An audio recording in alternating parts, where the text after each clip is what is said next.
Hello everyone, welcome to Infinity Learn by Shri Chaitanya. बच्चे, आज के सेशन में हम आपके साथ डिस्कस करने वाले हैं कि नीट में आपका ज़ूलॉजी में कौन सा ऐसा पोर्शन है 11th एंड 12th का जो आपके लिए बहुत ज़्यादा इम्पॉर्टेंट है। तो एक बार हम देखते हैं आपके साथ चैप्टर वाइज वेटेज ज़ूलॉजी का किसके लिए, आपके नीट एग्जाम के लिए।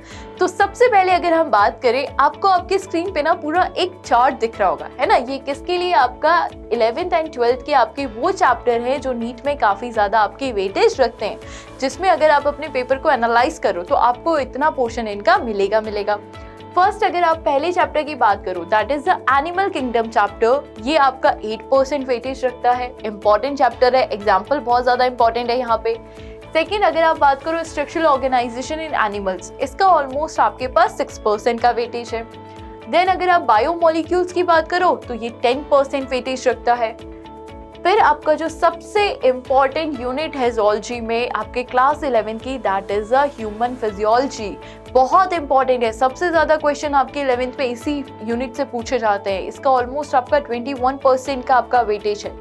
देन आपका क्या आ जाएगा यहाँ पे, आपका जो 12th है, 12th में आपका आ जाता है रिप्रोडक्शन का यूनिट, जिसमें आपका ह्यूमन रिप्रोडक्शन आएगा। आपका ये भी इंपॉर्टेंट है, इससे क्वेश्चंस रिपीट होते ही होते हैं। देन आपका इवोल्यूशन वाला चैप्टर आपके लिए इंपॉर्टेंट है। बायोटेक्नोलॉजी, अभी अगर आप अपना रिसेंट अगर आप अपना पैटर्न स्कीम देखो, नीट का देखो, तो आपके ऑलमोस्ट अगर हम 22 और 23 के पेपर की बात करें तो आपके 5 to 6 क्वेश्चन तो केवल बायोटेक के ही आपसे पूछे गए थे। तो अभी रिसेंटली आपका बायोटेक काफ़ी ज़्यादा वेटेज रखने लगा है, तो आपको ये चैप्टर, तो जो यूनिट्स है इनको बहुत अच्छे से आपका लर्न करना है।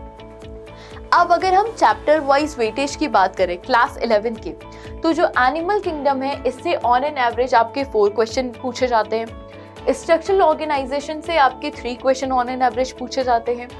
बायोमोलिक्यूल जो आपका चैप्टर है, इससे भी आपके 3 क्वेश्चन आते हैं। डाइजेशन एंड अब्जॉर्प्शन, इससे अभी तक बेसिकली आपके ऑन एन एवरेज 2 क्वेश्चन आते थे, बट अभी अगर हम न्यू एनटीए सिलेबस की बात करें तो अभी इसका आपका फिक्स नहीं है कि चैप्टर है या नहीं, बट ऑन एन एवरेज इससे 2 क्वेश्चन पूछे जाते थे। ब्रीदिंग एंड गैसियस एक्सचेंज की अगर आप बात करो तो ये इंपॉर्टेंट है, 3 क्वेश्चन आपके आए हैं। बॉडी फ्लूइड एंड सर्कुलेशन से आपके almost 3 question on an average पूछे जाते हैं। Excretory product and there elimination, इससे आपके 2 क्वेश्चन आते हैं। बट ह्यूमन फिजियोलॉजी की अगर आप सबसे इंपॉर्टेंट चैप्टर की बात करो तो वो कौन सा है, आपका लोकोमोशन एंड मूवमेंट। इससे ऑन एन एवरेज आपके 4 क्वेश्चन पूछे जाते हैं और ये काफ़ी ज़्यादा रिपीट भी होते हैं। जैसे जॉइंट्स वाला पार्ट है, डिसऑर्डर वाला पार्ट है, इससे हर साल आपके क्वेश्चंस रिपीट होते हैं, तो ये बहुत इंपॉर्टेंट चैप्टर है आपके लिए। Then neural control and coordination की बात करो तो इससे 2 क्वेश्चंस आते हैं on an average. And last है आपका 11th की ज़ूलॉजी का, that is the chemical coordination and integration, जिससे आपके 3 क्वेश्चंस पूछे जाते हैं। तो ये तो आपका किसका वेटेज था, क्लास 11 का था। ऐसे ही अगर हम क्लास 12 की बात करें तो क्लास 12 की ज़ूलॉजी का फर्स्ट चैप्टर क्या है बच्चा, आपका ह्यूमन रिप्रोडक्शन है, जिससे आपके ऑन एन एवरेज कितने क्वेश्चन पूछे जाते हैं, 4 क्वेश्चन पूछे जाते हैं। रिप्रोडक्टिव हेल्थ से आपके 2 क्वेश्चन आते हैं। इवोल्यूशन की अगर आप बात करो तो उससे भी आपके ऑन एन एवरेज 2 क्वेश्चन आएंगे। ह्यूमन हेल्थ एंड डिजीज, ये आपके लिए इंपॉर्टेंट चैप्टर है, इससे 3 to 4 क्वेश्चन आपके हर साल पूछे जाते हैं। इंपॉर्टेंट चैप्टर है, बड़ा चैप्टर है, बट इंपॉर्टेंट है। एनिमल हस्बेंड्री, ये आपका थोड़ा कम पूछा जाता है, इससे ऑलमोस्ट आपके 1 क्वेश्चन पूछा जाता है एग्जाम में। देन जो आपकी सबसे इंपॉर्टेंट यूनिट्स हैं, that is your biotechnology principle and processes and biotechnology and its application. तो अगर आप अभी नीट का न्यू पैटर्न देखो तो इससे आपके 3 to 5 और इनफैक्ट 6 to 7 क्वेश्चन भी पूछे जाते हैं।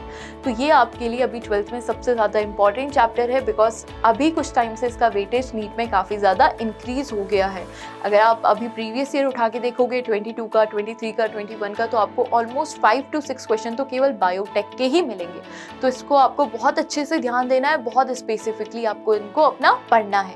तो बेटा ये क्या थे आपके बेसिकली आपके जो 11th एंड 12th है, 11 एंड 12 के वो चैप्टर्स थे जिनके आपके काफ़ी ज़्यादा वेटेज है। आपको उन चैप्टर, देखो पढ़ना तो हमें सब कुछ है, आपका जितना सिलेबस है आपको पढ़ना तो सब कुछ है, लेकिन कुछ ऐसा पार्ट होता है जिसमें हमें बहुत अच्छे से फोकस करना है। जैसे हमने देखा 12th में जो बायोटेक है और 11th में जो आपका ह्यूमन फिजियोलॉजी है, इसमें आपको सबसे ज़्यादा क्या करना पड़ेगा, फोकस करना पड़ेगा।